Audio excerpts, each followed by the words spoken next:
Iya, satu. Menurut Bapak, bagaimana implementasi Permendikbud nomor 30 tahun 2021 terhadap pencegahan kejahatan seksual di lingkungan kampus? Saya sebetulnya kurang setuju. Kenapa, Pak? Kurang setuju begini. Kalau secara konsep ya, berarti kan itu sudah, mohon maaf ya, sudah melakukan stigmatisasi terhadap kampus. Bahwa di kampus itu kan ternyata banyak sekali gitu ya perilaku pelecehan seksual kan, gitu ya. Nah, masalahnya kalau misalkan kita berbicara pelecehan seksual, itu pasti ada yang namanya unsur paksaan, ya. Yang namanya pelecehan seksual itu kan bukan hanya, mohon maaf ya, secara fisik kan. Secara psikis bisa, secara verbal pun bisa. Bukan, mohon maaf, bukan berarti kemaluan bertemu kemaluan, enggak. Bukan hanya seperti itu. Tapi verbal bisa, secara psikis bisa. Kalaupun mau, idealnya itu jangan pencegahan kekerasan seksual, tapi pencegahan perbuatan asusila. Ya, kalau perbuatan asusila itu bisa karena paksaan, bisa bukan karena paksaan. Ya, contohnya begini, ada mahasiswa dengan dosen lakukan, mohon maaf ya, ya itulah perbuatan asusila. Dasarnya apa? Pasal masuk kan? Apakah ada unsur paksaan? Nggak ada. Tapi itu sudah termasuk perbuatan asusila bukan? Iya. Karena apa? Bertentangan dengan norma kan? Dengan norma. Kalau kekerasan seksual kan ada unsur paksaan. Lalu bagaimana dengan, mohon maaf ya, pelaku-pelaku yang sifatnya suka.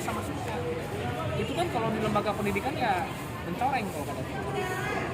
Itu kan, mohon maaf, itu kritik buat unit baru yang dibentuk, SPPKS, ya, Satuan Pencegahan Kekerasan Seksual. Saya kira kurang tepat. Kalau mau juga Satuan Pencegahan Perbuatan Asusila. Kenapa? Ya karena tadi bukan hanya yang ada unsur paksaannya, tanpa adanya unsur paksaan pun ya bisa kena, gitu kan? Perselingkuhan, gitu kan? Yang namanya sivitas akademika kan harus bisa menjunjung tinggi etika moral, ya, jangan dulu aturan, moralitasnya dulu harus bagus, ya. Jangan kemudian karena dia ini temannya siapa, ya, ada backing pejabat siapa, lepas. Padahal secara perilaku itu tidak pantas untuk dicontoh, tidak pantas untuk ditiru. Saya kira kritik saya terhadap Permendikbud sebaiknya direvisi. Revisi dirubah kalau mau, ya pencegahan perbuatan asusila di lingkungan kampus. Karena kalau perbuatan asusila kan luas, bukan hanya yang ada unsur paksaan. Tanpa paksaan pun, ya, kumpul kebo itu bisa kena. Saya kira begitu. Pak, terima kasih Pak atas waktu dan kesempatannya. Ya. Terima kasih Pak. Mana? Bagaimana sih Grade UPI sendiri dalam menangani kejahatan seksual di lingkungan kampus? Apa yang dilakukan Grade UPI untuk menangani laporan dari yang terus itunya teh? Kalau menangani kejahatan di lingkungan kampus ya, khususnya kejahatan seksual gitu ya, kita pakai dua hal, upaya pencegahan dan upaya penanggulangan. Upaya pencegahannya kita pakai campaign-campaign yang di media kita atau juga teman-teman ngelihat ada poster-poster yang, Oh iya, tadi ada lihat banyak poster ya, itu juga yang buat Grade UPI sama UPI lawan KS gitu.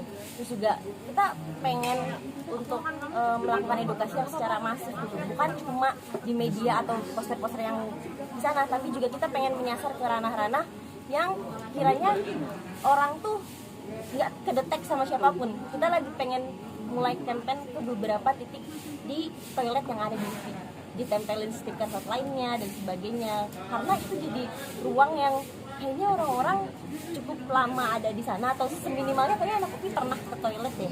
Dan seminimalnya mereka seenggaknya dapat informasi dan tahu gitu harus melapor kemana ketika dia menjadi korban atau dia melihat kasus kekerasan.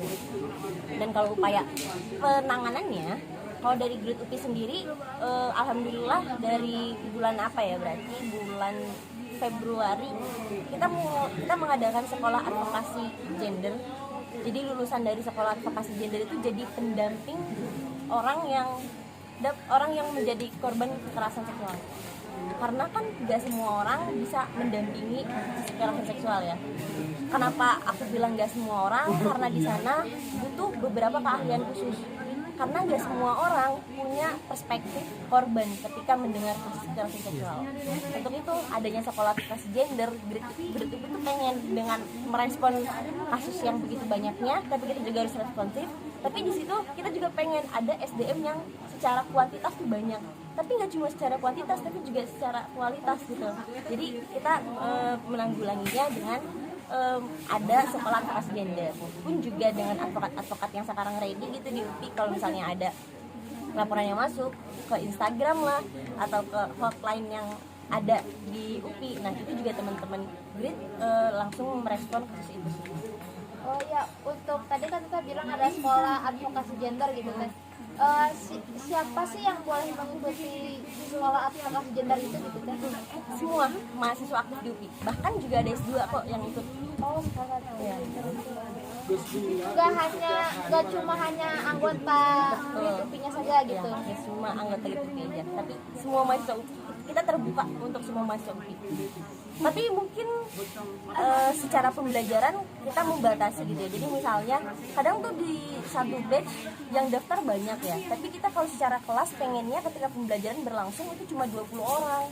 Jadi orang yang belum diterima di batch ini akan didistribusiin ke batch selanjutnya gitu. Karena juga semakin banyak orang kan takutnya ini akan mempengaruhi kualitas belajarnya ya. Kita pengen mereka tuh belajarnya juga interaktif, terus juga pengen informasi yang diambil tuh gak secara kelas besar tapi kelas kecil, untuk make sure kalau informasinya tuh yang mereka dapat tuh bener-bener gitu, bener-bener dapat semua gitu informasinya. Karena kalau kelas besar kan biasanya nanti kita nggak tahu yang di pojok sana ngantuk dan sebagainya. Kalau kelas kecil tuh akan lebih mudah gitu untuk dimonitoringnya. Oh iya. Untuk kelasnya sendiri diadakan berapa kali gitu kan, berapa pertemuan? Kelasnya diadakannya Sabtu Minggu. Jadi satu kali batch tuh misalnya di tanggal 16-17 kayak gitu, 2 hari. Oh, 2 hari. Satu batch 2 hari jadinya. Iya, satu batch 2 hari.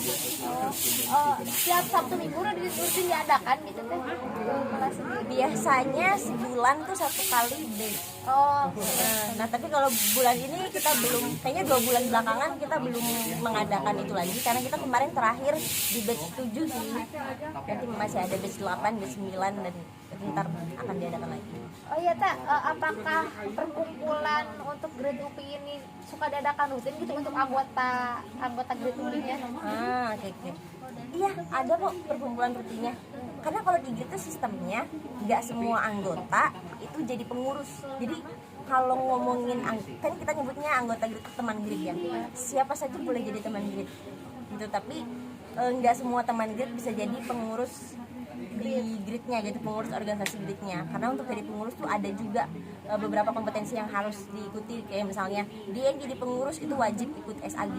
Karena kan kita nggak tahu ya siapa yang megang Instagram atau siapa yang melapor ke pengurus Grit UPI. Sehingga ketika dia mendengar kasus kekerasan seksual, perspektif yang dipakai udah nggak perlu bingung lagi, dia harus pakai perspektif korban dan sebagainya gitu. Jadi pengurus tuh emang ada tingkatan lebih untuk kualifikasinya gitu. Sedangkan orang-orang boleh jadi teman Grit, boleh ikut kegiatan Grit, kita membuka luas untuk itu kok.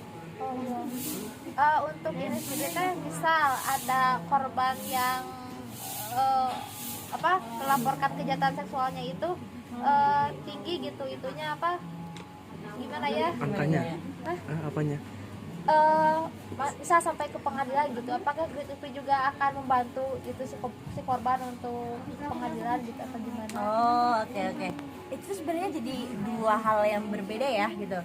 Kalau secara penyelesaian kasus itu kan ada pendampingan korban dengan penyelesaian kasusnya gitu ya. Kalau penyelesaian kasusnya sampai ke pengadilan, maka kita juga mencari bantuan LBH yang memang lebih kompeten di sana. Karena ya kita cuma mahasiswa dari UPI, gak belajar hukum gitu, anak-anak juga mayoritas latar belakang advokatnya. Jadi kita minta bantuan ke lembaga hukum yang ada di Bandung biasanya. Kita juga punya relasi di sana gitu. Jadi kalau Grit sebagai pendampingnya gitu. Jadi ketika misalkan ada korban yang menghubungi Grit, maka Grit yang sebagai pendamping itu ngebuat BAP, berita acara pengaduan. Setelah itu diinvestigasi kasusnya, oh ini ditetapkan sebagai kasus, dan ketika ditetapkan derajat kasusnya ini ternyata derajat kasus berat, maka baru kita cari bantuan LBH gitu. Ini teh apa bedanya GRID sama yang UPI teh baru mendirikan Satgas Oke. untuk pencegahan kejahatan seksual di lingkungan kampus. Apa bedanya GRID sama itu gitu teh? Oke. Kalau GRID itu kan UKM yang fokus isunya nggak cuma tentang kekerasan seksual, nggak cuma tentang penanganan dan penanggulangan KS, tapi juga ada isu gender lainnya yang kita coba pelajari ya. Seminimalnya kita edukasi sendirilah ke teman GRID-nya gitu, kayak bahwa ada gender minoritas, bahwa ada juga agama minoritas, kita juga bantu itu gitu. Nah, tapi kalau Satgas UPI itu kan pengimplementasian dari Permendikbud nomor 30 tahun 2021 yang setiap kampusnya itu wajib mendirikan satuan penanganan dan penanggulangan kekerasan seksual di UPI. Jadi ini sebetulnya dua hal yang berbeda. Kalau Satgas itu emang lembaga yang emang wajib harus ada di kampus, dan itu memang bisa dibilang instruksi dari Kemendikbud. Tapi secara isu mungkin karena bersinggungan gitu ya, karena sama-sama menangani kasus kekerasan seksual, jadi bedanya di situ sih. Kalau Satgas PPKS ya fokusnya ke kekerasan seksualnya gitu. Kalau GRID masih ada memungkinkan untuk bahas isu lainnya. Wajar dia wajar. Terus menurut Tata sendiri gitu, tadi kan sudah disebutkan mengenai implementasi Permendikbud nomor 30 tahun 2021 terhadap pencegahan kejahatan seksual di lingkungan kampus itu, menurut Tata sendiri apakah sudah Permendikbud itu melalui Satgas yang tadi ada PSK itu sudah terimplementasikan dengan baik di kampus gitu? Apakah sudah baik gitu? Baru dalam tahap cukup baik, karena di UPI sendiri begitu responsif ya ketika ada Permendikbud itu turun, lalu kayaknya juga ada pro kontra dan sebagainya dinamikanya, tapi Satgas UPI dibentuk dengan sesuai prosedur yang di Kemendikbud dengan mengedepankan unsur transparansinya, dari mulai penyeleksian panselnya sampai ke penyeleksian dari anggota Satgasnya, ada uji publik dan sebagainya. Jadi juga Satgas di UPI berdiri tuh nggak cuma asal berdiri, tapi juga ngelihat apakah orang ini emang berkompeten ya jadi Satgas di UPI itu memang layak ya gitu. Karena aku ngeliat di UPI sangat baik ya untuk penyeleksiannya, karena di kampus-kampus lain tuh ada yang cuma berdiri aja, ada yang nggak ngasih tahu ke publik kalau misalkan ada Satgas gitu. Nah, kenapa aku bilang ini masih dalam tataran cukup? Karena pengimplementasian Permendikbud nomor 30 itu nggak cuma sampai di Satgas, tapi juga harus sampai kepada ada peraturan rektor yang ngomongin tentang pencegahan dan penanganan gitu. Nah, di UPI itu belum disahkan peraturan rektornya. Iya, jadi masih dalam tahap proses itu gitu. Dan juga masih di tahap cukup karena kampus sebetulnya belum begitu menjadi ruang aman ya bagi mahasiswanya. Contohnya aja kayak fasilitas di beberapa jalan gitu, di beberapa titik masuk ke kampus itu masih ada yang gelap gitu. Sedangkan sekarang kuliah udah offline ya gitu. Kalau ngomongin pencegahan kekerasan seksual, harusnya kampus tuh memperhatikan itu gitu. Beberapa titik yang gelap itu harus dikasih penerangan, karena ya mahasiswanya sekarang udah offline, ada yang kuliahnya sampai malam, belum lagi teman-teman FPTK atau FPSD yang di ruang prakteknya sampai jam 12 dan sebagainya. Tapi itu jadi titik rawan yang buat akses ke kosannya tuh jadi bikin mereka takut, atau jadi titik yang kayaknya ini jadi potensi ada kekerasan, ada kejahatan gitu di sana. Tapi kamu belum melirik hal itu sih. Jadi masih cukup ya. Mau izin bertanya teh, kalau misalkan kita berbicara mengenai kejahatan dan kekerasan seksual gitu, nah, dari GRID UPI dan Satgas itu kan bagaimana menanggulanginya, apakah saling berdampingan atau berjalan masing-masing gitu? So, secara keberjalanan saling berdampingan kok gitu. Karena juga sekarang posisinya berarti teman-teman yang di GRID UI yang sudah punya kompetensi menjadi pendamping kasus, dia menjadi volunteer dari Satgas. Karena kita tahu Satgas tuh jumlahnya nggak banyak ya.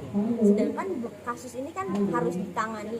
Bahkan ada satu kasus yang nggak ditangani cuma satu orang, butuh 2 orang pendampingnya atau lebih dari itu ya ketika ngelihat derajat kasusnya berat gitu. Maka Grit UPI jadi volunteernya. Nah, karena lembaga satgasnya itu udah resmi, jadi ada beberapa administrasi juga yang harus dipenuhi. Jadi ketika ada Grit UPI yang jadi pendamping, maka satgas memberikan surat tugas kepada anak Grit yang jadi pendamping itu. Jadi kita tetap berdampingan kok.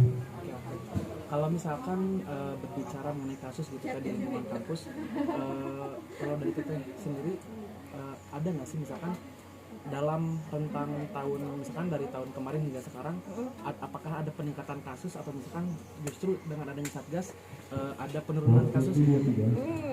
Justru dengan adanya satgas kasusnya makin meningkat. Akhirnya tadi pagi mana ya PLP? Aku tuh ada datanya sekitar ada sekarang tuh di UPI ada 100 lebih gitu kasus kekerasan seksual, sedangkan dulu ketika aku belum Grit yang aku dapat informasi itu cuma 80 gitu. 80 tuh bukan cuma ya, tapi itu angka yang luar biasa. Bahkan satu kasus kekerasan seksual tuh jadi angka yang begitu banyak ya gitu. Karena kan kasus kekerasan seksual tuh kayak gunung es kan. Yang kelihatan di depannya, yang kelihatan di atasnya aja, tapi masih banyak gitu. Di numbernya yang belum ter-up gitu. Itu makin banyak, bahkan juga di bulan ini laporan yang masuk tuh 3 dan 1 laporan tuh ada 10 korban. Banyak banget ya. 1 laporan dengan melaporkan 1 pelaku yang sama, korbannya 10. Wow. Banyak sekali kalau kita sudah mencapai 100 gitu kan ya. Jadi Medina mau pertanyaan tambahan? Mungkin teh ini apa? Apakah nanti kita bisa minta datanya mungkin teh? Untuk Paling dilampirkan. aku kasih data angkanya aja. Ya, data angkanya. Ntar aku coba hubungi hubungi satgas juga ya, barangkali ada tambahan. Untuk ya melengkapi dokumen kalau Dan mungkin dari Abi ada Oke, paling dari kami cukup sekian teh. Terima kasih atas partisipasi kita sebagai narasumber dalam kegiatan penelitian kami. Mungkin kami cukupkan. Terima kasih. Wassalamualaikum warahmatullahi wabarakatuh. Waalaikumsalam warahmatullahi wabarakatuh. Terima kasih. Terima kasih. Itu mungkin boleh foto bareng. Boleh, gimana?